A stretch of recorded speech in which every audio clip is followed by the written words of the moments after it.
could you describe for us your recipe to foster collaboration to achieve your main objectives in Korea?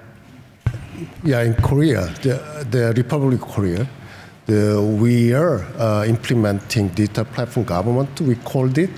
The digital platform government is a wording emphasizing government's role as a platform. On the digital platform, where all the fragmented data is connected among ministries in the government and between public and private sectors. And on that platform, citizens and businesses and the governments address societal problems and create new values together. And our objective is to provide citizens highly convenient public services by redesigning the government operations based on the artificial intelligence and data to make government decision that scientifically and advance government productivities. And the Presidential Committee on the Digital Platform Government is in the charge of the government digital transformation, and we have 19 leading experts as a member from the private sector, and the experts from the fields such as artificial intelligence and data science, software, cybersecurity, and the public administration, of course, healthcare, and those areas, they are working closely in collaboration. And they had held a lot of meetings actively with the stakeholders from various sectors. And they induced the conclusions to make how to realize the digital platform government in Korea. And over just 6 months, we convened the remarkable 160 times to make those kind of realization plan. And the committee, we are gathering public opinions regularly. It's mainly regarding the services that public want to see, the government digital platform, and the feedback on areas that need improvement and what are inconvenient. And in that way, we are trying to gather public opinions and reflect on the government policies. Let me stop. Yeah, maybe we move to the next question. Your Excellency, Ushral, a question about the key challenges in Mongolia from your point of view. What are the key challenges you are facing at the moment, the main difficulties that you have to overcome? For Mongolia, one of the most especially country with ancient history, with nomadic culture, and with fairly young democracy, we constantly have been looking for what kind of governance work for Mongolia. And we have had a share of experience, share of challenge in past 34 years after democratic revolution in Mongolia. We concentrated on that citizen-centric public service. We would like to integrate all public service to the one platform in last 4 years. And we have a long-term strategic planning of the government Vision 2015. We have a set goal of to be digital nation and accelerated our digitalization in last 4 years since 2019. When we first accelerate that digitalization of the government on 2019, we have visited in Estonia. We have taken some consultancy service from them. It's a very good pilot project in Mongolia last 4 years, and we tried to integrate one platform which called the e-Mongolia, the unified integrated platform. And when I first launched the e-Mongolia platform on 2020, it was only around 100 public service to that platform. After 2 years, when we launched the Mongolia 2.0, 3.0, and 1,072 public services to be integrated. And most of Mongolians can take any licenses, any public service from the one platform by fingertips. And that Mongolia initiative is against fight against the corruption and fight against the bureaucracy. And we more concentrated on that. Initiative will help us to build trust between the government and citizen very closely. And when we first launched the Mongolia platform, we started to submit some legal frameworks by the parliament. And parliament side, the government side, the private sector, we started the pilot project together. And now 80% of the people can take any public service by the one platform. It was the challenging the time for us. Thanks a lot. You cover two key subjects, trust from citizens, and as well the performance of the service that is provided by the government. There is a third subject that is key, which is digital inclusion. Because there is a risk there is a huge opportunity with digital to better connect and bring better services to citizens. There is a risk to widen a little the digital divide that already exists in some countries. And Your Excellency Mauricio, I know that this is something that is key in your head and top in your agenda. So can you tell us a little how government, especially in Colombia, by the way, Colombia is as well very high ranked in the OECD Digital Index I mentioned previously. Can you tell us more how to ensure digital inclusivity and what initiative you have taken in your country? Yeah, first of all, I would like to tell you very briefly about our strategy. We have a national digital strategy, has 8 pillars. First one is connectivity. We would like at 80%, 85% of the Colombian has access to internet, because without internet there is no digital transformation. Second, we would like to become a country that is based on data. So we are working very hard in things of data. Third is cybersecurity. We are building a hub of cybersecurity, and we want our ecosystem to be safe.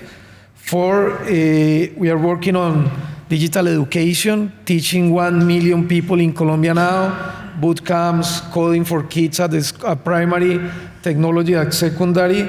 Fourth, we are working on transformation to the government to give better service to the citizen. And the 7th pillar is digital economy. We will become a digital economy. And the 8th one is become a knowledge society of digital. But I will highlight 2 cases that we are working in Colombia. One is called connectivity communities. Sorry, I was thinking in Spanish.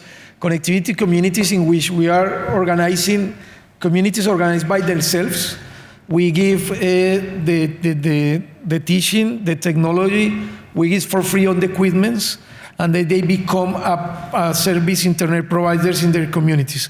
But they own the equipment, they charge for the service, and we have now 20,000 connectivity communities, which they serve in rural areas, especially where tech company doesn't get there. And also, this is our main a strategy for inclusiveness. And the other one is 1 child per computer. We are giving away a lot of computers to every school children, so we can close the gap between the rich and the poor, and the rural areas and the main cities. And also at the end of this presidential period, 27, we are going to have connected with internet all the schools. Every school in Colombia has to have internet by the end of 26. So we're working very hard on that. So that's the main thing that we're working for the inclusiveness. That's quite an ambition. Huh? Moving a little, I was going to say south, not really, but moving to Africa and to another continent.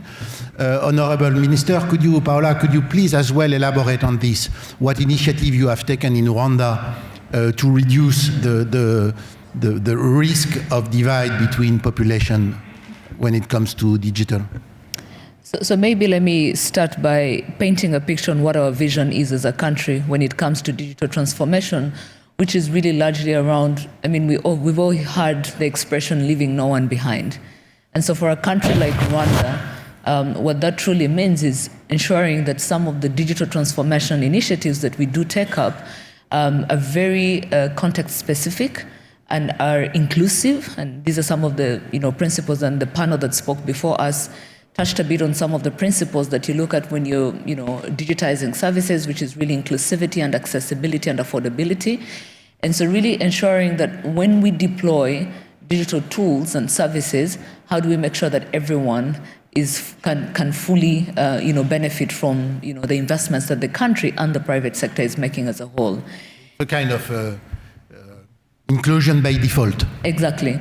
The other thing is that keeps coming back on many of these sessions is citizen-centric. And what that truly means is not just a small segment of the citizens, not just the elite, not just the middle class and going up, but really making sure that you have a multi-pronged approach to how digital transformation can apply. So how have we closed the gap? A couple of things have happened. And for many of you, there are two gaps. You have the coverage gap, you have the usage gap. In many ways, thanks to COVID, governments were able to heavily accelerate investments in really closing the coverage gap and ensuring that everyone has a bit of infrastructure because we are all dependent on it. But I think what continues to loom is the usage gap. You have so many people in our different countries, and we can all share the statistics, where at least even globally, more than 50% or 70% of the global population lives in areas that are very well covered but are not directly benefiting from that. So how do you ensure all these principles when you're faced with such dynamics? And this is where I come back to things to do with affordability, where we are driving action around ensuring that the service is affordable, the devices are affordable, but at the same time we're building digital literacy for the citizens, because those three have to go hand in hand if you're really going to provide decent and meaningful access. Thanks a lot. Dr. Ko, any comment on that, on digital inclusivity and the key initiative you have taken in the past or recently in Korea? Oh, yeah, in Korea, we are focused on the digital inclusion too. Actually, we experienced the digital divide right now. That in the process of digital transformation, the user environment friendly to the vulnerable groups might be easily neglected, but it is very important though. And we make efforts to develop it so that the spread of non-face-to-face channels does not barrier to the digital vulnerable groups, such as elderly and disabled. And we plan to leave simple and repetitive tasks to artificial intelligence and allow the public officials to focus more on the inclusive public service that require the delicate human attention and care. Yeah, in those ways, we are trying to help digital inclusion. Thank you. Let's move a little to another topic. We spoke about trust, and when you discuss with citizens, with trust comes data privacy. And public sector is dealing with a huge amount of data. A lot of them are very sensible, like health data, for example. And there is and with the power of analytics, definitely data plus analytics is probably bringing a kind of new frontier for government to better manage, build, and evaluate public policies. But there is a risk, the risk of a cyber attack, the risk of a loss of data. So on this point, and I will maybe ask the question to Mauricio in Colombia, because you quoted recently this, you said, if there is no digital security, we cannot build a real transformation. I think it's even more true with AI and Gen AI. So can you little comment on that and mention the kind of initiative you have taken in Colombia in order to secure data and avoid attacks? Yes, first of all, we just present a lot to the Congress about data, protection of data, but also how can we use data for AI purposes. Without data, but there is no artificial intelligence. Developing countries have some problems because majority of algorithms in the world are from data from United States of Europe. So algorithms feed themselves from data for these countries. So we're using algorithms that are fed by data that is not in our countries. So if we don't change this correlation between these algorithms in other parts of the world, there will be no future for AI in our countries. Secondly, just 2% of the data of AI is in Spanish, 2% is in Spanish, 58% is in English. So as a Spanish speaker countries, we need to increase this correlation. So we are working very hard on data, but also we settled down a cybersecurity hub in Colombia, in the city of Manizales, more or less Fabercheva from Israel, in which we set up there the universities, the startups, the entrepreneurs, the government, the companies, and the venture capital. And we are investing a lot on SOCs, cybersecurity operation system to prevent in real time attacks from not just from national security, but also for companies, but especially for people. At the end of this year, we're going to have a call center in which any citizen can call to a Colombian data center. As I've been having problems with the security, so we can advise them in real time. So we are working very hard on this hub of security. We just turned on the Thermos supercomputer in America Latina. And we are working very hard on this in the cybersecurity hub in Colombia. So one of our main objectives, if you want to have a digital transformation, have to be safe. So we're working very hard on that.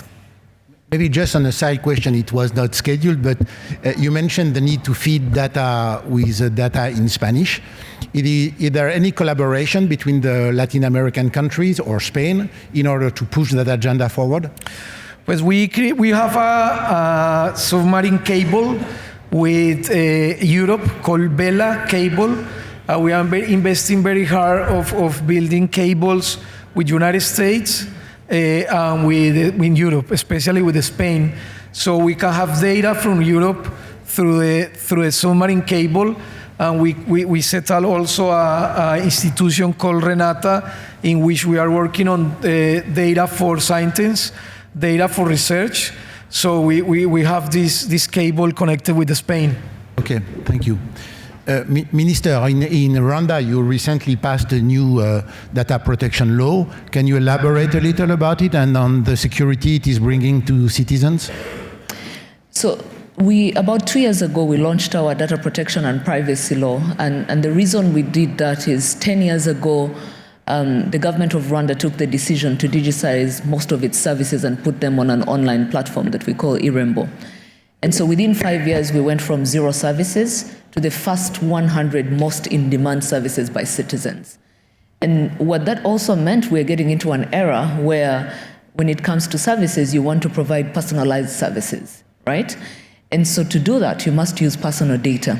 And so it was very important that we put in place legislation that really allows, one, to give greater control of data to the citizens, but two, to ensure that we can still use data to innovate and provide better services to the citizens. And so that's why we put in place the data protection and privacy law. And the law itself is not enough. It's really also the education and awareness that you have to build. And what we've seen is that with trust, and that's the beauty about data protection and privacy laws, once the citizens have trust in the system, then there's greater participation. Rwanda is a case in point. From the time we digitized services to today, we've seen a 30% growth in the number of transactions on the Irembo platform, which means that citizens trust the services, citizens trust government, and citizens provide input into how we can improve most of these services. The other thing is innovation. You need data to innovate. But if you're not putting in place measures on how you collect, process, disseminate, transfer data, how are you going to innovate? Then you're almost going to stall. And that's why, and that was one of the other benefits that came with the data protection law. I want to end on something, and I think, Minister, you mentioned AI. The McKinsey study that looks at its privacy and the future of AI. It shows a high correlation between very robust data protection regulations with higher levels of trust, especially when it comes to AI-powered services. And so such instruments are very critical to drive adoption, but again, they come in to benefit from an already existing strong social contract that governments already have with people, and that was the case in point for Rwanda. Thanks a lot. I think the point you mentioned on finding the right balance between protection and innovation is key. It was key for data and data protection. It is probably even more important with AI and Gen AI to find this right balance. Let's move to another topic. I was mentioning at the beginning that some years ago, government were a little late when it were coming to digital transformation. I don't know if it is still the case when it comes to the workforce, but there is probably a key issue on the workforce, both to be in a position to attract new talent with the right digital skills, but at the same time to train the person, the civil servants, and the leaders you have at the moment in the public service. Based on your experience, Dr. Ko, in Korea, could you please share your perspective on the best way to build and improve the digital skills of the public sector workforce? Yeah, actually, Korean government, we have various measures to cultivate data talents. And we announced the goal in 2022 to cultivate 1 million data talents within the next 5 years.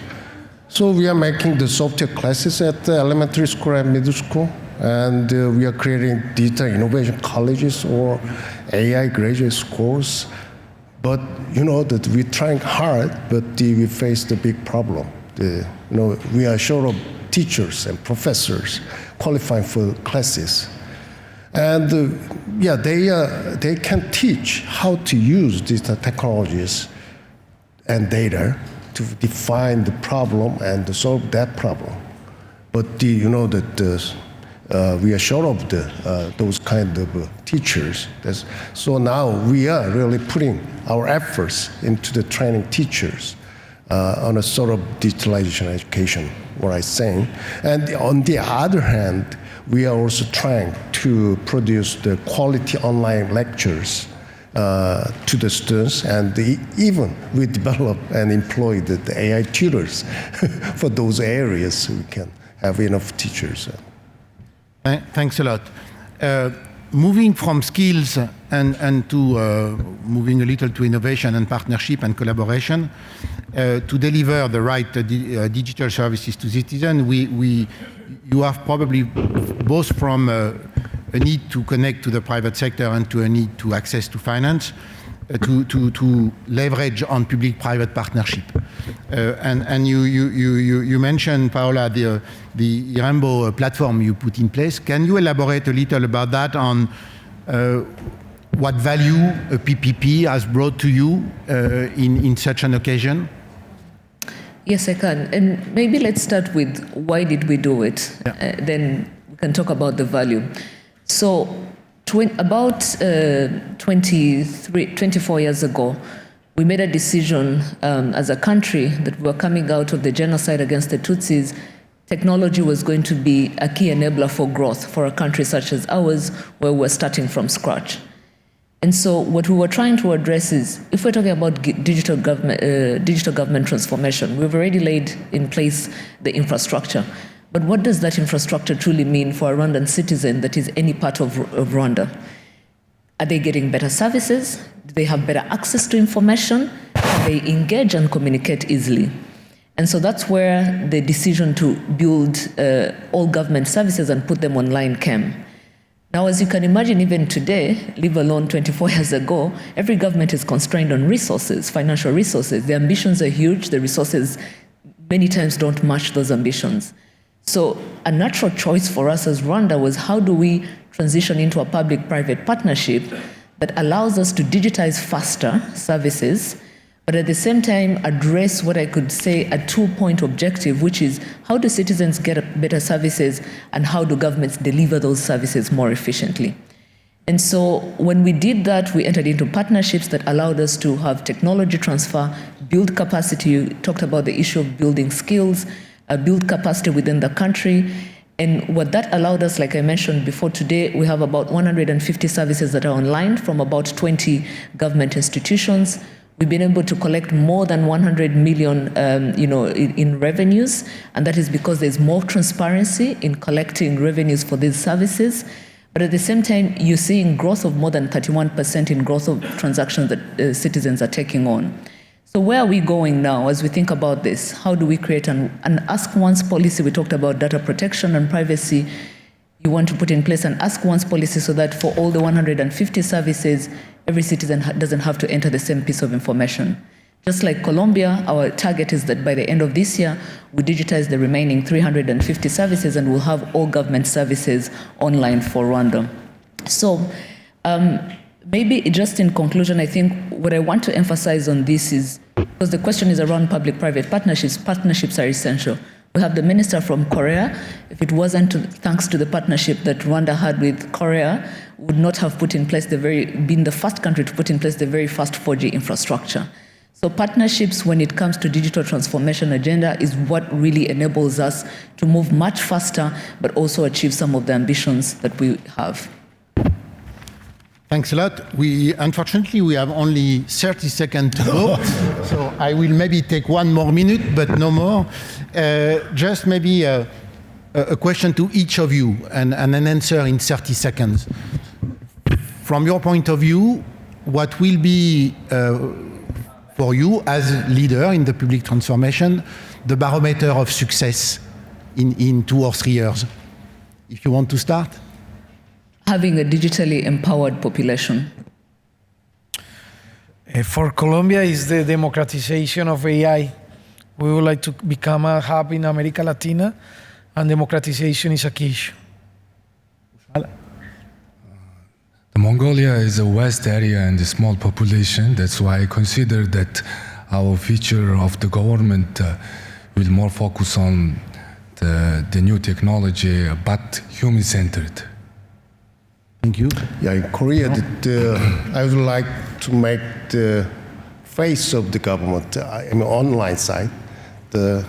It must be look like a single search box of Google or the prompt box of ChatGPT in the near future. Yeah, 2 or 3 years, I think it's possible to realize those kind of near future plan. Excellent. I wish you the best in your journey, and I wish that you will be able to collaborate all together in this agenda. Thanks a lot for your participation.